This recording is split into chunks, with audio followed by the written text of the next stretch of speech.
inventory of new and certified pre-owned Fords, then check out the long list of positive reviews from our customers who have purchased or had their vehicles serviced with us. Although selection and price are important, you also receive the benefits of a courteous factory-trained certified staff that just makes doing business with Ford Lincoln of Ocala or Village Ford of Bellevue a real joy. Come in for the selection. Come in for the price. Come to Ford Lincoln of Ocala or Village Ford of Bellevue, your family of Ford dealerships where we've got what it takes.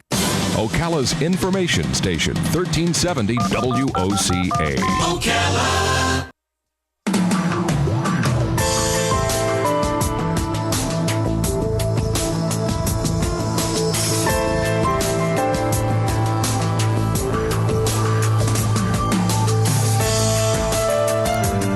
All right, 5 minutes after 11 o'clock. In order for me to introduce our next guest, I am going to attempt to do something, Robin. And I'm going to attempt to tell my biography in 1 minute. Are you ready? Okay. See if I can do this in 1 minute. In the 1960s, I was begging my parents to give me piano lessons. The music school around the corner taught guitar and accordion. So I learned accordion because it was as close to a piano as I was ever going to come. So I went to, I learned it, and I was invited by the music teacher to do a recital, whatever, and not just me, but other kids as well. So there was this big thing where some kids played guitar, some played. Well, when it was all done back in those days, you know, if you were older in the 60s, then you might like the accordion, but if you were younger, then you were more interested in the guitar. So after the whole concert thing was over, all the kids in the school went up to the kids who played guitars and wanted their autographs. And all the kids in the school saw me and said, I don't want your autograph. They did not like the accordion. So all of a sudden, this musical instrument that I learned how to play, I had this very clear message that you are a dork for playing that instrument. And it made me feel like, oh, man, I don't want to be a dork. But I did learn how to play it. I then changed instruments, went to a guitar, and went on to make music kind of my career until 1984 when I got into radio. And radio became my real career, you know, and I've been doing it ever since. Well, 2 years ago or so, I said, you know what? My music teacher told me when I was a kid, he said to my mother, he said, one day this money you're paying for these lessons will all come back to Larry. He'll make the money back playing that accordion. I said, you know what? I should get an accordion again. I hadn't had one since I was a kid, right? So at 58 years old, I got an accordion. 2 years later, now I'm 60. And guess what we're doing? We're getting gigs. Yes, we are. We're making money. Yeah. The thing my teacher said would never happen. I mean, the thing my teacher said would happen, right? Yes. and I'm really loving it. And you know what? It is dorky, and I love it. I just love the whole dorky thing. And maybe it's cool to be dorky in 60. I don't know. Our next guest makes me feel like it's cool. He even has a German name, Robin. Dr. Hans Finzel. Is that German? Hans sounds like it is. So. He's the host of the Leadership Answer Man podcast. He trained leaders throughout Eastern Europe behind the Iron Curtain before the fall of communism. Maybe he is German. He completed 20 years as the president and CEO of the international nonprofit World Venture. He's a motivational speaker. He's motivated me already, Robin, just looking at the information that I had here to prepare me for this. His book is called Launch Your Encore. That's what we're doing, Robin. We're launching our Encore. Finding adventure and purpose later in life. It's the only part about this I don't like. I don't like looking at it as later in life. I'm just going to live forever, right? I know. Dr. Hans Finzel, good morning. You're singing my song. Good morning, sir. Good morning. It's so funny. Would you believe I played accordion when I was a Oh, did you really? Where'd you grow up? Huntsville, Alabama. Alabama? Wow. Wow. Yeah, but my parents were Germans, and they were like, you got to learn the piano or the accordion, and I actually hated it. Yeah. Oh. Yeah, so we share that. So how old are you now? 64. So you got to get another accordion. It'll come back to you. It's like riding a bicycle. I ended up taking up guitar, and I had my band, so it all worked out Same fine. thing. See, same thing happened with me. Yeah. Did somebody make you feel dorky for having the accordion? Oh my gosh! I never let anybody know I had it. Are you kidding me? I would have have died 1,000 deaths at school. Finzel playing the accordion. How dorky is that? It is funny. It is funny. But I'm telling you, I'm having a blast with it now. I'm having a blast. That's great. It is interesting. Well, so where are you right now? Where are you calling from? I live in Highlands Ranch, Colorado. Oh, that sounds beautiful. Beautiful Colorado. I have no idea what it looks like, but the word Colorado and Highland Ranch, the word ranch, right? Yeah, it's beautiful. Lots of mountains. It's very green, and Mile High City. Beautiful place. So you do like a radio show like what we do, but you do it online? Yeah, podcast. I call it free portable radio. Oh, I love podcasts. I'm a big podcast fan. So can I become one of your subscribers on like YouTube? I mean, not YouTube, but what is it called? iTunes? Yeah, absolutely. iTunes. Just look for Hans Finzel and you'll find it. Leadership Answer Man. It's free. It's a 25-hour show. 25 hours. I was going to say. Almost. It's a long show. It's you accordion guys. I only go for the tough accordion listeners. You guys write your own rules, and I love that because you're very independent. So what do you talk about? Leadership. It's a 25-minute show called The Leadership Answer Man, and it's really about leadership because I've kind of spent my life in being a leader and working for a lot of jerks and people I didn't like. And Are you a born leader? Or did you learn how to be a leader, or were you born that way? Both. You know, I definitely was born with leadership endowments and skills, but, you know, I think it's more about what you learn than being born with the gifts. And some of the greatest leaders I've ever met were not naturally gifted born leaders, you know, but they learn how to be great leaders. Because leadership is influence. And the best kind of leader is the people follow them, not because they're the boss and they have to, but because of who they are, their character, you know, and what they're like. And they follow people because people follow them because people want to follow them. Right. You know? Do you know what I would hope for humanity? I would hope for humanity that anybody we follow was worthy of following. Yes. Yeah. So Right. if a born leader has that charisma, but he's leading us all down the wrong direction, see, I'm not a follower, nor am I a leader. I'm just an alone guy. Mm-hmm. Okay. But I don't like followers. Well, I'm okay with followers. I mean, in the sense of music, of course, you're going to follow the song and all that. But Yeah. But you know what I mean. Yeah. So launch your Encore. See, I feel like I'm launching my Encore. I'm doing it. Sounds like it. If you got your accordion out, that's an encore act. You know, my buddy Rick Hicks and I, who wrote this book together, after we turned 60, we realized, you know, we boomers don't believe in the R word, retirement. Right. To me, that's a super negative term. It means like put out on the shelf, Right. put out the pasture, marginalized, and Right. So our generation kind of reinvents itself for each period of life we go through, and this is a new period of life. I call it post-career. You know, when your main career is over, you have a whole lot of life left. Used to be people would live to they'd retire at 65 and die, especially men. Right. Now the life expectancy is 85, so we're saying, hey, you got 20 great years after your career's over where you can just really do an amazing encore, do some cool stuff. Now, not everybody has your opportunity maybe to be on radio as long as they want. In a lot of careers, even like I talk about the Jay Leno factor, you know, Jay was forced to retire at 65. He was at the top of his game, top of the ratings. He loved it, but they made him leave because they wanted to put in the millennials. That's true. Yeah. That is happening every day by the thousands across the country. And so we have, you know, when Jay Leno was interviewed about it, they said, aren't you going to fight this? And he said, nah, I'm just going to accept it. You know, I'm just going to go find my next thing. Now, unfortunately, he's got millions of dollars. That's Right, true. and he can do that. But even okay, let's take Jay Leno's not so famous counterpart, the guy who does a small TV show or maybe a small radio show, and is retiring. But if he had the skills like Jay Leno has, like the stand-up comedy skills in Jay's, I mean, he could do that again. I mean, isn't that what Seinfeld did after the TV show Seinfeld went away? Yep. Yeah. Yeah. I love his current show, Seinfeld. I don't know if you've ever seen it. It's comedians. Oh, I love that one. Bars drinking coffee. Yeah. And it's on the Crackle Network. I love it, and I think that's a great example. We're twins. You and I are twins. So what happens is you have to learn new skills. Did you quit smoking cigars too? I quit smoking cigars. I'm still enjoying the cigar. Oh, you do? Yeah. Well, I still want them. I just stopped.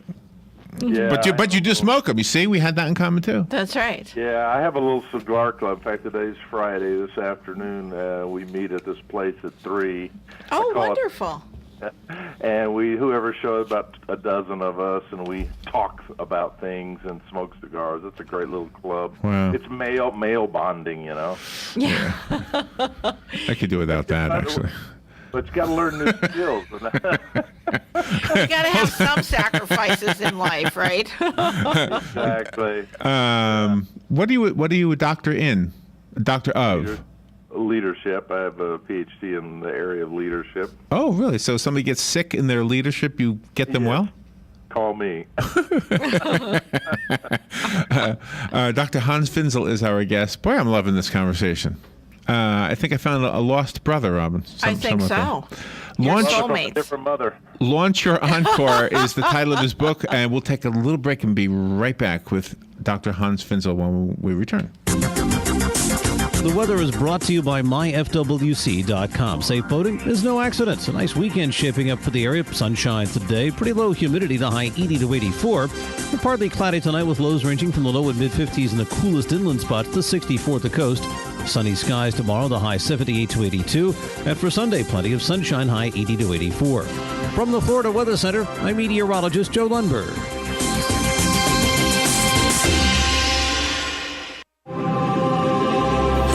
My name is Erica Olstein. I'm a doctor of acupuncture and oriental medicine at A Better You Healthcare's Pokin' for the People Community Acupuncture. Join us every Monday at 4 p.m. for a relaxing and therapeutic community acupuncture session with like-minded, health-conscious individuals from our community. Pricing is only $35. Group sessions involve yoga breathing and acupuncture for the benefit of stress, anxiety, and depression. Unwind and start your week off right. If stress is leaving you a mess, you need a checkup from the neck up. When you're feeling blue, come to A Better You. A Better You Healthcare, just behind the Paddock Mall on 27th Avenue. For further details, visit abetteryouhealthcare.com or call 615-5566. Again, that number is 615-5566.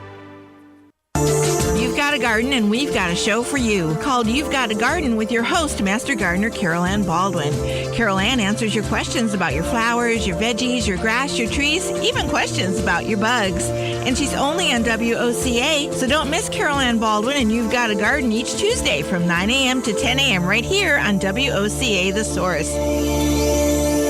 All right, 18 minutes after 11 o'clock. Dr. Hans Finzel is our guest. He is the author of the book called Launch Your Encore, Finding Adventure and Purpose Later in Life. And I think the number, if we're going to pin it on one age, is 60, right? Mm-hmm. So. But it might be 50 or 70. I guess it doesn't have to be 60. Hans, thank you for waiting through the break. All right, next to your name on my notes, it says D. Miss. Now, because I do a lot of political news, that looks like you're a Democrat from Mississippi. It does. That's the actual name of the degree that I got. Oh. Yeah, I don't use it much. D-Miss. It's a doctor of missiology, which let's not get into that. But it's in the field of leadership. Okay, I thought maybe you were a Democrat from Mississippi. Yeah. I'm from Alabama. All right, so tell me, who's the book for? It's for it's really for boomers who are getting to, quote, retirement age. Again, my co-author and I wanted to write the title as retirement is a 4-letter word, but our publisher didn't like that title too much. Oh, really? But did you happen to have... Here's the deal, 7,000 to 10,000 boomers are turning 65 every day. 7,000 to 10,000 today and will for the next 10 years. And it's a scary number for us. And whether we like it or not, a lot of us have to leave our career jobs. Many careers you're forced to, Right. whether you like it or not, Right. or you need to. Like, I ran out of passion in my job when I got into my early 60s, and I wasn't forced out, but I felt I needed to get out and follow, maybe stuff. For me, I'd always wanted to speak full-time and write full-time and do all the stuff I'm doing now. So where do you it's speak? Really, I speak in colleges, universities, grad schools, all over the world. Are you using the National Association of Campus Activities by chance? No, I'm not. Never heard of it. To get your gigs? Oh, I just turned you on to something that will make you a lot of money. Yeah, it's wonderful. What is it? If you hook up with them, the National Association of Campus Activities, I think they're in South Carolina, NACA. and you go to one of their conventions, you will be in front of all of the activities buyers for all of the colleges, either nationally or of the region. It's up to you, whatever you want to do. And they will then book, you, and you will not believe the dollar amount that they are willing to pay for speakers. No kidding. National Association of Campus Activities. Yeah, it's called NACA. Well, thank you. NACA. Wow. Yeah. I'll do it. I do it, man. Yeah, I love it. They've been around for a long time. I used to utilize their services when I played guitar, and I used to go from college to college doing shows when I was a kid. And I made way more money than I would have in any bar. Huh. It was just Well, I amazing. love speaking to college kids too. I do that occasionally, not a ton, but just recently I've spoken in several colleges, and that sounds great. Thank you for the lead. But let me tell you what you have to do. You have to bring your wife with you, and here's why. Because as a man, when you're standing in front of all those really pretty college girls, you're going to have to be reminded that you're 64. Because you're going to forget. You're going to think you're like 24. Yeah. I get it. It's supposed to be a joke, but nobody was laughing. I get it. Your book really motivates and inspires others, because sometimes when a person retires and then they go through a few months of, enjoying not doing anything, but then they get extremely antsy, and then sometimes they just lose all sense of being and just want to sit in front of a television set all day. Absolutely. One of our chapters is called "Beware of Going to the Dark Side," and that's exactly what we warn against, this place of despair where you think nobody wants me anymore. Because men especially, we get so tied up in our positions and our jobs. The second question a man asks another man after their name is, "What do you do?" Yeah, good point. And women don't do that, but men get really tied up. So when you no longer do that, who are you? I went through this kind of struggle after I was now no longer the president and CEO of an international nonprofit. All of a sudden I was just Hans, and because I chose to create my own career path as in my Encore, I had to really struggle with my identity. I don't think it's really healthy to have your identity all wrapped up in your job, but men do it. So we say don't go to the dark side. Good point. There are people who want you, who need you. There's mentoring, there's volunteering, there's another career. A lot of boomers who retire, quote, they like to do part-time work. And that's really the guts of our book, is kind of a game plan to answer the question, what's next? Now what? Okay, I can't lay around moping about the fact that I'm not working there anymore. Now, for some people, actually, they're so happy they're not working there anymore. At our cigar club, we actually ask all the guys when we're writing the book, what's the first thing that comes into your mind when I say the word retirement? Half of them hated the word because they didn't know what they were going to do, but the other half thought it was awesome because they hated their jobs and they were going to be glad to be free from them. So, it's different things to different people, but everybody has to answer the question, what's next? Well, radio is like golf in a way, because you can be a golfer to the day you die. And you can do, Paul Harvey was doing radio till the he died. He couldn't have done TV because you got to look at us. Yeah. But radio you can do. How did you end up behind the Iron Curtain? What's that story? Oh, well, my wife and I and our family, we lived in Vienna, Austria during the days of communism. We landed there in '81, and we were training leaders in churches behind the Iron Curtain. So we because back in those days, the communists were super oppressive, and we just had this passion to help churches and pastors, and so we developed a curriculum, and we smuggled it into those Romania and Hungary and Poland, and did a lot of teaching and secret meetings to kind of equip these people. So that's how we ended there. I was there in Berlin the day the wall came down. Wow. November 9th, 1989. Wow. I call it 11/9 changed the world as much as 9/11. Oh, wow. You ever heard that? No, Yeah. I never heard that. Wow. Never heard that. Did you go there and watch it happen? I did. I was in East Germany, and I was teaching a seminar on leadership to a group of pastors, and we had the TV on. When I got there, I knew something was different because the border crossing wasn't as hard as usual. And I got to the Dresden when we were going to have a seminar, and they were all watching TV, and I said, let's go. So we hopped in our cars, and we drove to Berlin, and we were on the east side My goodness. watching the wall come down. But you weren't stuck there like the rest of them, right? No, I wasn't stuck there. I was American. I had the blue book with the Wow. bird on it, you know. Oh, Wow. my. Oh, Wow. my. That is a cool story. Loved it. I call it history's greatest prison break. It was so cool. Gosh. Do you know what saddens me when I go to like the grocery store and I see quote unquote a bag boy and he's a retired guy, that or the greeter at Walmart, and I haven't had a lengthy conversation with anybody, so I don't know their story, but I often think they don't need to do that. They're just getting out of the house. That's what I'm thinking. To be around It's a people. bad encore. There's got to be something else. I don't know. Maybe I'm wrong. However, I tell the story in the book. Do you all have Trader Joe's down there? Do we? The grocery store? Sounds right. Yeah, I think not in our area, but in South It's Florida. a really we do. cool, very cool grocery store. It's a little bit. It's hard to even describe what it's like. It's small, but it has really creative products. It's all over the country. I think it's based out east, but it's got such great values. So I was checking out at this Trader Joe's, and the guy that was checking me out was one of those guys. He was like 75, and he's just very elegant-looking, dignified man. And I said, "What did you do in your former life?" I would never normally ask somebody that. Yeah, but really.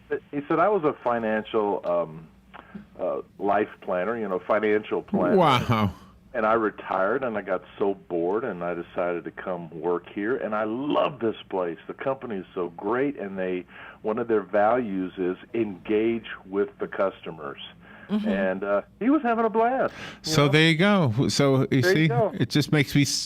You know what I do? people. But you know what we do? My stepdad did that. He loved it. Yeah, we live vicariously. Oh no, we put ourselves in other people's shoes. We determine not how they must be feeling, but how we would feel if we were there. So Yeah. Exactly. See, now he was a people person. I'm not. But he loved it, and he said, "I make my money to play golf, and it's not really about the money. It's more about having something to do." And that's what Rick and I found when we wrote this book, as we interviewed so many people. It's not enough just to play golf, just to hang out with your grandkids. We think we as a generation, the baby boomers, have always wanted to make an impact, make a difference. And so I think our point is you got to find some meaning and purpose. It can be part-time, but find something to do so you don't shrivel up and die. Because you have another good 20 years after your career is over. I just found your website, launchyourEncore.com. I see the cover of the book, and I see the picture of you and Rick Hicks. Wow, great conversation. So how do you guys know each other? You friends since childhood? No, we've known each other for 20 years. We're the same age, and we were both CEOs together of international nonprofits, and we were in a CEO fellowship. So for 20 years, we kind of commiserated with each other, because when you're a CEO of a big company, you have a lot of common problems and common things, and anyway, we just became fast friends through this annual CEO fellowship. And then about 5 years ago, we said, let's write a book about this, because we're reinventing this thing called retirement. I love this. The book will be very inspiring, I'm sure. Thank you. I appreciate it. Tell me one bucket list item that you haven't done yet. I guess, I've been to over 100 countries, and because my whole career was in international, so I have been to so many places and done so many things. Travel-wise, I'd love to go to New Zealand. I haven't been there yet. I'd like to check out where Lord of the Rings was filmed. Oh, that's cool. Yeah. That's cool. But other than that, I'm just a happy guy. I feel so blessed that I've done so much, been everywhere. I've got 5 wonderful grandchildren, 4 great kids. My wife and I are celebrating our 40th wedding anniversary this year, and life is good. So wow. There's not a lot out there. I just want to keep writing books and making an impact on people. I love speaking what I write about and write what I speak about. That's kind of my passion. Hans, thank you so much. We're up against the clock. The book, again, is called Launch Your Encore. Go to launchyourancor.com. Get inspired, and you are going to help people say, you know what, that's going to be me. I'm doing something. I'm not going to shrivel up and die. If you're ever in Florida, make a bucket list item come true and come visit us. Yes. All right, where are you in Florida? In Ocala. Ocala, okay. All right, I'll do that. Thank you so much for having me. Thank you, Dr. Art. We'll be right back. Comprehensive, thorough, and independent investigation, coupled with the medical examiner's determination that Mr. Gray's death was a homicide, which we received today, has led us to believe that we have probable cause to file criminal charges.